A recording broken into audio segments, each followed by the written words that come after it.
Good morning everyone. मेरा नाम देवेंद्र है और आज हम बात करेंगे अपनी डिलोंगी कॉफ़ी मशीन EC685। इसको किस तरीके से डिसमेंबल कर देते हैं, मशीन को खोला कैसे जाएगा, किस तरह से डायग्नोज किया जाएगा, कौन कौन से पार्ट हैं जो कि इसके अंदर लगे होते हैं और उसे किस तरीके से डायग्नोज करेंगे। सबसे पहले मशीन का ये वाटर टैंक है। वाटर टैंक है। वाटर टैंक को निकालने के लिए फ्लैप खोलेंगे। ये हमारा वाटर टैंक रिमूव हो गया, साइड में रख देते हैं।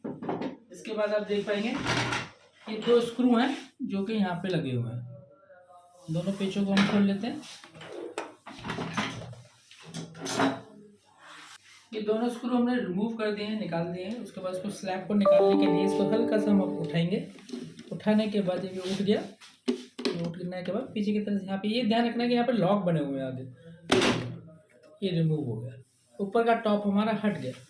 अभी हमारी स्ट्रिप लगी हुई है, ये निकाल दिया। यहाँ पे एक हमारा हीटर के लिए वायर लगा होता है, सॉरी अर्थिंग के लिए, उसको निकाल दिया। इसको हमने अलग रख दिया। अब देखेंगे ये स्टीम नॉब है हमारी। स्टीम नॉब को हम पकड़ेंगे और अपनी तरफ खींचेंगे तो ये भी रिमूव हो जाएगी।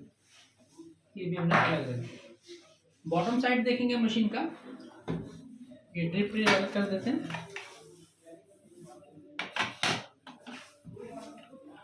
बॉटम साइड देखेंगे तो बॉटम साइड में ये स्क्रू लगे हुए हैं 1 2 3 4 5 6 7 8। इसमें हमारे T20 का पेचकस होता है, ये चलता है इसमें, क्योंकि इसमें स्क्रू है जो थोड़ा अलग टाइप का स्क्रू होता है। तो इसको रिमूव कर लेते हैं, सारे स्क्रू खोल लेते हैं। इसकी प्रॉब्लम आए कि हम स्विच दबा रहे हैं। यहाँ पर चीज़ और मैं बताएगा, ये ऑन ऑफ स्विच है इसका। कभी भी ऐसा लगता है कि ऑन ऑफ स्विच हमने ठीक से लगाया हुआ लेकिन वो दब नहीं रहा है, दब रहा है तो वापस बाहर नहीं आ रहा है, या बाहर आ रहा है तो वापस दब नहीं रहा। तो ये चेक कर लीजिए कि ये हमारी जो स्क्रू है इसके अलाइनमेंट की जाती है। ये इसमें बीच वाला स्क्रू होता है, अगर इसको हल्का सा हम लूज कर देंगे या आगे पीछे वाले स्क्रू को हल्का लूज या टाइट कर देंगे तो स्क्रू हमारा प्रॉपरली काम करने लगता है।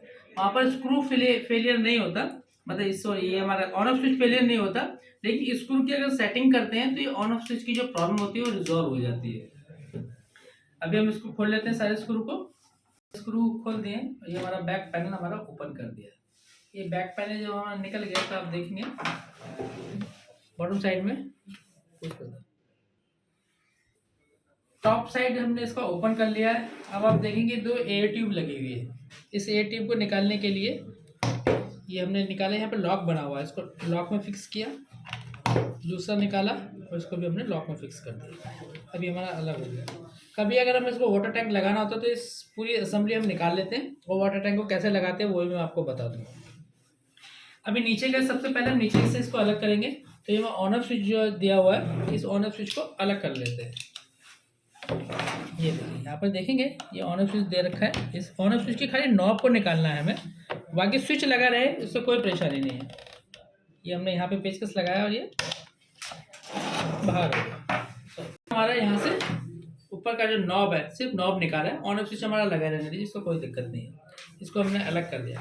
अब मशीन के टॉप साइड पे आप देखेंगे तो आगे की तरफ बहुत सारे स्क्रू हैं। ये सारे स्क्रू को खोलना पड़ेगा। खोलने के लिए सबसे पहले हमारा ये स्टीम वॉल है, स्टीम वॉल को हम निकाल लेते हैं। स्टीम वॉल के लिए हमने एक स्क्रू खोला, ये साइड वाला।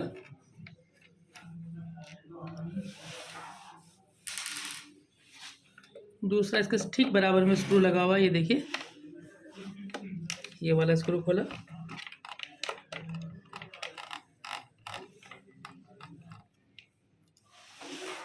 तीसरा एक ठीक इसके आगे स्क्रू लगा हुआ इस साइड में। यहाँ पे देखेंगे तो ये हमारा जो वॉल है स्टीम वॉल, ये अलग हो जाएगा।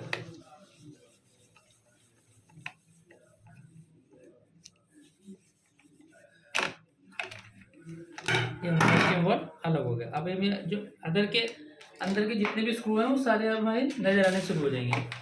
अभी स्टीम वॉल को अलग कर दिया हमने, लेकिन ये इसकी स्टीम वाली जो नॉब है ये इसमें कनेक्टेड है।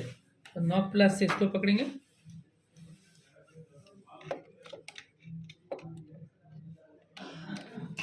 ये ऊपर रखिए और यहाँ पर देखेंगे तो स्टीम नॉब को खींच लेंगे तो ये निकल गया। अब हमारा बचा है ये वाला पाइप। इस वाले पाइप में ये लॉक बना हुआ है।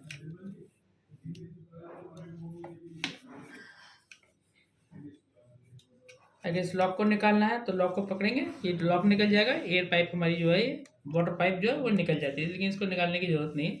आप निकालना चाहें तो निकाल सकते हैं। इसके बाद आता है हमारा मशीन को अलग कैसे किया जाएगा। ये हमारा अलग हो गया, तो अब आप देख पाएंगे कि यहाँ पे सारे स्क्रू आपको नज़र आ रहे हैं। अभी हमें जो बॉटम के स्क्रू है, बॉटम के स्क्रू 1 2 3 4, ये 4 स्क्रू बाहर साइड के खोलने हैं, अंदर वाले स्क्रू को नहीं खोलना है। खाली 1 2 3 4 ये स्क्रू खोलेंगे तो ये हमारी मशीन अलग हो जाएगी।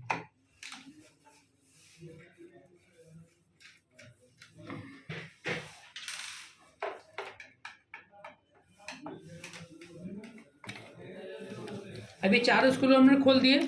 ये जो अंदर के ये स्क्रू लगे हुए 1 2 3 4, इसको एज इट इज रहना है। जो बॉटम बीच के अंदर की साइड है, बाहर वाले स्क्रू खोलने, बार बार मैं बोल रहा हूँ कि इसको खोलने की जरूरत नहीं है, खाली बाहर के स्क्रू जो है यही रीओपन करना है। अभी आप मशीन को देखेंगे, हल्का से नीचे की तरफ हाथ डालेंगे तो मशीन हमारे ऊपर आनी शुरू हो जाएगी।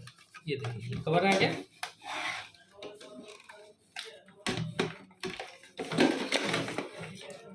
वायर जो है इसमें लगी रहेगी, इसको इसमें लगे रहने दीजिए। और ये हमारा टॉप से, मतलब मेन कवर से हमारी बॉडी जो है वो अलग हो गई। अब आते हैं मशीन को चेक कैसे किया जाएगा। इनकेस अगर आपने उसको अपने बॉडी से अलग कर दिया तो मशीन को चेक कैसे करेंगे। तो चेक करने के लिए ये हमारा जो वॉल है, पूरे वॉल को हम निकाल लेंगे। वॉल को निकालने के लिए सिंपल इसके स्क्रू हैं 3, 1 2 3, ये हमने खोल दिया। अब हमारा ये पूरा फिट हो गया। अभी ये जो टॉप साइड है इसको भी हम साइड में रख देते हैं।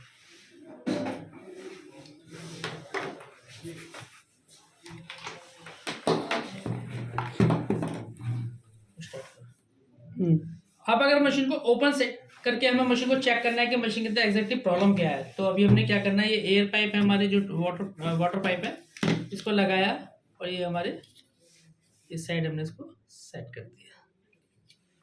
ये लग गया दोनों पाइप।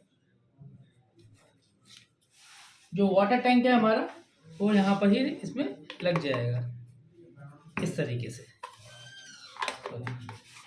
इस तरीके से लग गया। अभी किसी ऐसे साइड पर जहाँ पर ये रुक जाए या किसी की हेल्प लेके इसको हम खड़ा कर दीजिए। मशीन का जो पीसीबी वाला साइड है उसको, वायर को भी हम उसमें लगा देंगे ताकि डिस्प्ले भी हमारा नज़र आने लगे कि मशीन एग्जैक्टली कर क्या रही है। ये भी हम इसको लगाएंगे तो यहाँ पर डिस्प्ले नज़र आने लगेगा। अगर मशीन को ऑन करते ही ये लाइट हमारी सेकेंड से ब्लिंक कर रही है, रुक नहीं रही है, स्टॉप नहीं हो रही है, इट्स मीन जो बॉयलर है, बॉयलर हमारा हीट जनरेट नहीं कर पा रहा, मतलब हीटिंग नहीं कर पा रहा, तो उसके अंदर कोई ना कोई इशू है। अगर कुछ टाइम के बाद लाइट ब्लिंक होने के बाद और जब हम कमांड देते हैं उसको कॉफ़ी डिस्पैच करने के लिए, तब लाइट ब्लिंक कर रही है, इट्स मीन कॉफ़ी का जो फ्लो है, पानी का जो फ्लो है वो नहीं हो पा रहा। उस कंडीशन में हमारा पंप खराब होता है। लेकिन अभी हम चेक करते हैं कि अगर हीटिंग नहीं हो पा रही, मशीन गर्म ही नहीं हो रही, तो हमारी लाइट जैसी मशीन को ऑन करेंगे तो फर्स्ट टाइम में लाइट ब्लिंक करने लगेगी। तो उसको चेक करने के लिए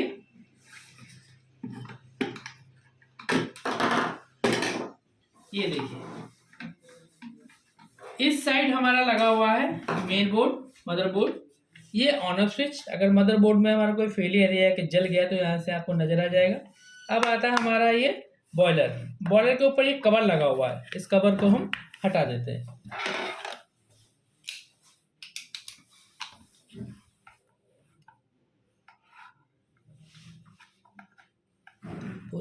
लॉक बने हुए थे, यहाँ से कवर को हमने इसको रिमूव कर दिया है। अभी हमारा बॉयलर नजर आ रहा है, ये बॉयलर है हमारा, और बॉयलर के ऊपर 2 सप्लाई आ रही है, एक ये वाइट वायर है, एक ब्लैक वायर है। इस वायर को आप देखेंगे, या अगर बॉयलर को निकालना है तो बॉयलर को भी निकाल सकते हैं, सिंपल है। इसको खाली स्क्रू करेंगे, नहीं भी निकालना है, खाली अगर आपको टीसू चेक करना है, लेकिन मैं निकाल के आपको बता देता हूँ ताकि ईजिली हो जाए। ये देखिए, ये आपको खोला, पीछे की साइड हमारा बॉटम में एक स्क्रू है, इसको खोलेंगे तो ये बाहर आ जाएगा।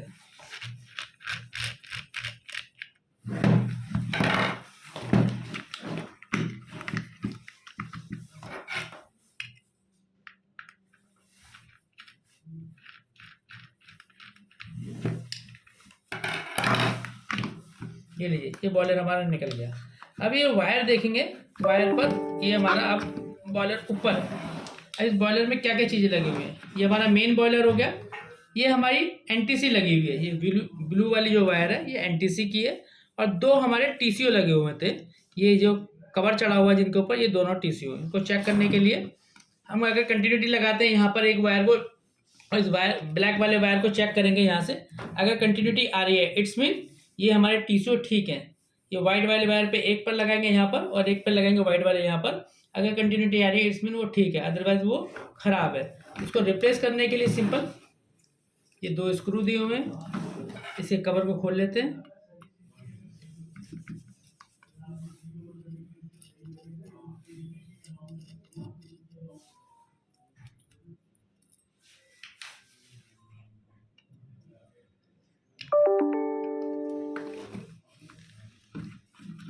ये होता है टीसीओ। टीसीओ मतलब थर्मोस्टेट, जो इसके अंदर बॉयलर के ऊपर लगा हुआ है। वायर को अगर उसको आगे पीछे करेंगे ना, ये मैं इसका कनेक्शन निकाल देता हूँ, ये देखिए निकल गया। वायर के ऊपर जो ये हमारी स्लिप चढ़ी हुई है, इसके अंदर ये थर्मोस्टेट है, ये स्लिप से निकाल देते हैं। अब ये देखिए, अगर ये कंटिन्यूटी नहीं बता रहा इट्स मीन ये खराब हो गया है। लेकिन जितने भी हमारे स्मार्ट टेक्नीशियन हैं उनको क्लियर मैसेज है, इसको कभी भी बाईपास नहीं करना है। उसका रीजन है ये खाली कंटिन्यूटी मतलब सप्लाई नहीं कन्वर्ट करता सिर्फ बॉयलर को, ये हमारा टेम्परेचर भी सेंस करता है। अगर हमने इसमें कोई वायर बांध के मशीन को चालू करने की कोशिश की है, तो जब टेम्परेचर मेंटेन करती है मशीन, टेम्परेचर सेंस करती है, अगर वो टेम्परेचर सेंस नहीं करेगी तो ये बॉडी जहाँ पर ये बॉयलर लगा हुआ है ये पूरा का पूरा मेल्ट हो जाएगा। तो ये हमेशा रिप्लेस ही करना है। टेस्टिंग के लिए अगर आपको लगता है ये कंफर्म करना है कि इसके अलावा तो कोई प्रॉब्लम नहीं है, तो खाली आप उस टाइम पर इसको डायरेक्ट करके मशीन को चेक कर सकते हैं कि हाँ इसके अलावा कोई मशीन में प्रॉब्लम नहीं है। लेकिन ये थर्मोस्टेट हमेशा रिप्लेस करने हैं 100%। अगर ये टीसीओ हमारे ठीक है लेकिन बॉयलर पे सप्लाई आ रही है, आप दोनों पे मल्टीमीटर लगा के यहाँ पे चेक कर रहे हैं और 220 वोल्ट आ रहा है, उसके बाद भी हमारा गर्म नहीं हो रहा है, इसमें हमारा जो बॉयलर है वो खराब है। ठीक, इसके अलावा आता है हमारा बॉयलर हो गया। मदरबोर्ड आपको बता दिया, कुछ भी अगर जला हुआ तो आपको नजर आ जाएगा। ये मदरबोर्ड में अगर कुछ भी जला हुआ तो नजर आ जाएगा। अगर सप्लाई नहीं आ रही तो ये रेजिस्टेंस होता है ब्लू कलर का, ये जल जाता है। जब ये जल जाएगा तो हमारे जो मेन पीसीबी है जिसमें लाइट ब्लिंक करती है सिंगल कप डबल कप पर, वो लाइट नहीं आएगी, इसका मतलब बोर्ड खराब है। तीसरी चीज सिंपल आती है इसके अंदर हमारी पंप। वाटर टैंक के साथ हमारे फ्लो मीटर पीसीबी कनेक्टेड है। अगर आप बार बार उसको चला रहे हैं और पानी पूरा प्रॉपर नहीं आ रहा या कम क्वांटिटी में आ रहा है, तो कस्टमाइज करने के बाद भी अगर वो सेंस नहीं कर रहा, इसका मतलब हमारा फ्लो मीटर पीसीबी खराब है। कब कि अगर आपने उसको कस्टमाइज कर रखा है, लेकिन कस्टमाइज करने के बाद वो आपकी क्वांटिटी को सेव नहीं कर रही है, मशीन मदरबोर्ड सेव नहीं कर रहा है, तो हमारा फ्लो मीटर पीसीबी उस कंडीशन में काम नहीं कर पा रहा है। इसके बाद आता है हमारा पंप।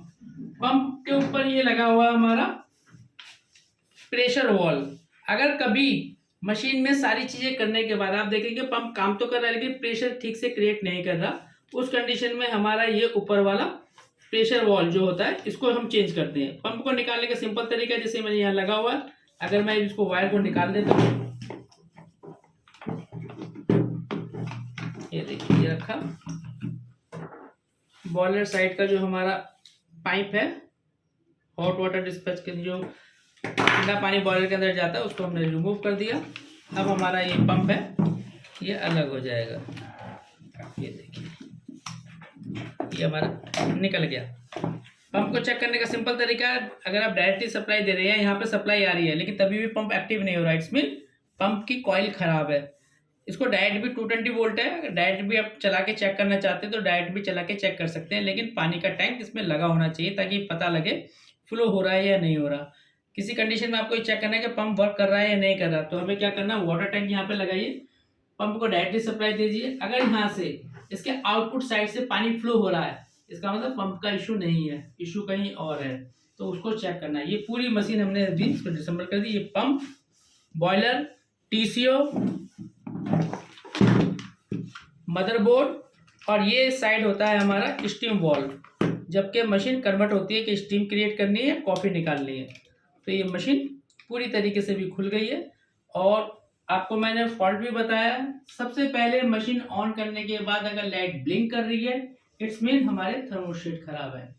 अगर ब्लिंक करने के बाद रुक गई है और आप बटन प्रेस कर रहे हैं तो पानी फ्लो नहीं कर रही है, कुछ टाइम के बाद वो लाइट ब्लिंक कर रही है, इसका मतलब टेम्परेचर तो गेन कर रही है मशीन, लेकिन पंप जो है हमारा वो पानी डिस्पैच नहीं कर पा रहा। तो वहां पर हमें पंप चेक करना है। पानी डिस्पैच तो कर रही है मशीन लेकिन प्रॉपर नहीं कर रही है, तो हम अपने मदरबोर्ड से जो हमारे टेस्ट पैनल है जिसमें सिंगल कप और डबल कप लिखा होता है, इससे हम कस्टमाइज कर सकते हैं। लीकेज वगैरह का इशू होता है वो माइनर चीजें हैं, वो बाद में बताएंगे। लेकिन मेन मशीन किस तरीके से खुलती है, अभी वापस पैक करने के लिए सभी चीजों को पैक किया जाएगा। कवर में सेम तरीके से डालना है, ऊपर के स्क्रू कसेंगे, उसके बाद नीचे के बॉटम टाइप में स्क्रू कसेंगे और ये मशीन हमारी बंद हो जाएगी। तो ये हमारी 685 मशीन थी, जिसके अंदर ये हमारा एक हैंडल होता है जिसको बोलते हैं सम। ये लगता है सिंगल कप वाटर फिल्टर आता है और डबल कप वाटर फिल्टर आता है। सॉरी, इसमें जहां पर ये 2 स्पून आ रही है इसका मतलब ये डबल कप वाटर फिल्टर है, जहां पर 1 स्पून आ रही है इसका मतलब वो सिंगल कप वाटर फिल्टर है। तो इस चीज का ध्यान रखेंगे। कॉफी पाउडर अगर इस मशीन के अंदर बहुत ज्यादा फाइन आप चला रहे हैं, इशू क्या आता है कि मशीन ठीक चल रही है लेकिन कॉफी डिस्पैच नहीं हो पा रही है। बहुत जगह से ये प्रॉब्लम आई है कि कॉफी पाउडर तो ठीक है, रोस्टेड कॉफी पाउडर भी है, लेकिन कॉफी ठीक से डिस्पैच नहीं हो रही है। उसका इशू मशीन से नहीं है। अगर आपने मशीन को ऑपरेट कर रहे हैं और हॉट वाटर यहाँ से मशीन डिस्पैच कर रही है, सही क्वांटिटी में डिस्पैच कर रही है, इट्स मीन मशीन के अंदर टेक्निकली कोई भी प्रॉब्लम नहीं है। वहां पर हमें चेक करना है कि ये हमारा जो कॉफी पाउडर है ये इस तरह से, ये जो कॉफी पाउडर है आप देखेंगे अगर ये बहुत ज्यादा फाइन होगा तो ये जो वाटर फिल्टर है इसके अंदर एक बारीक होल होता है, आप देखेंगे इसके अंदर एक बहुत बारीक होल होता है जिससे कॉफी डिस्पैच होती है। अगर ये बहुत ज्यादा फाइन होगा तो हमारी कॉफी डिस्पैच नहीं हो पाएगी, क्योंकि जो बार प्रेशर है, जो पंप प्रेशर क्रिएट कर रहा है, वो पूरा प्रेशर लगाने के बाद भी कॉफी डिस्पैच नहीं होगी। और अगर ये बहुत ज्यादा मोटा है तो कॉफी का रिजल्ट ठीक से नहीं आता। तो हमेशा ध्यान रखना है ये जो कॉफी पाउडर हमारे इस मशीन में यूज होता है वो इस तरीके का होगा जस्ट लाइक ए नमक। तो थोड़ा मोटा दरदरा टाइप का पाउडर इस मशीन के अंदर यूज किया जाता है। 80% केसेस में ये मशीन टेक्निकली फेलियर नहीं होती।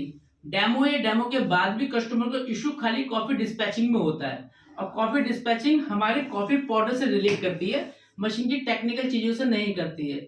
बहुत ज्यादा केसेस में, खाली 10% केसेस में होता है कि पंप के ऊपर जो वॉल लगा हुआ है ये फेलियर होता है कि पूरा प्रेशर नहीं बना पा रहा है या पंप हमारा पूरा प्रेशर नहीं क्रिएट हो रहा है। उस कंडीशन में पंप और वॉल हमें रिप्लेस करना पड़ता है। लेकिन सिर्फ 10% केसेस में, 90% केसेस में हमारा कॉफी पाउडर से वो प्रॉब्लम रिजॉल्व हो जाती है। तो सबसे पहले हमें ये चेक करना है जो कस्टमर कॉफी पाउडर यूज कर रहा है ऐसा तो नहीं वो बहुत ज्यादा फाइन है, ऐसा तो नहीं वो बहुत ज्यादा मोटा है जिसकी वजह से रिजल्ट नहीं आ रहा है। तो जितने भी हमारे ऑल इंडिया टेक्नीशियन है वो सभी अपने पास एटलीस्ट 50 ग्राम कॉफी बीन्स और 50 ग्राम कॉफी बीन्स का पाउडर अपने पास हमेशा कैरी करके रखें। जहां पर भी कस्टमर के यहाँ पर इशू है, जैसे चेन्नई में हमारा एक है, चेन्नई हुआ है, बैंगलोर हुआ, कहाँ पर भी अगर ऐसा कोई इशू है तो वहां पे कस्टमर को गाइड करने की इससे अच्छा है कि हम अब वहां पर जाके उसको रिजल्ट निकाल के दिखाएंगे। ये देखिए सर आपका कॉफी पाउडर डिस्पैच नहीं कर पा रहा, इशू है, ठीक है, बात है कोई, उसको अलग कीजिए। अपने कॉफी पाउडर से उस मशीन को चला के दिखाएंगे ताकि कस्टमर हमारी बात से रिलेट कर पाए, उसको ऐसा न लगे कि मशीन के अंदर प्रॉब्लम है और हम उसको गाइड कुछ और कर रहे हैं। जब भी हम कस्टमर को रिजल्ट उसका दिखा सकते हैं तो कस्टमर को बिलीव होने लगता है कि हम जो बता रहे हैं वो ठीक है। आप जितने भी हमारे टेक्नीशियन जब इस काम को करेंगे तो खुद एक्सपीरियंस करेंगे और रिलेट कर पाएंगे कि मैं उनको क्या समझाना चाह रहा हूँ। मशीन में खोलने के लिए, बांधने के लिए बहुत लास्ट का केस होता है। सबसे पहले डेमो का काम, और डेमो से पहले कस्टमर को समझना और हमारे कॉफी पाउडर किस तरह का, बीन्स कॉफी पाउडर किस तरह का यूज होता है, इसकी नॉलेज होना बहुत जरूरी है। Thank you so much.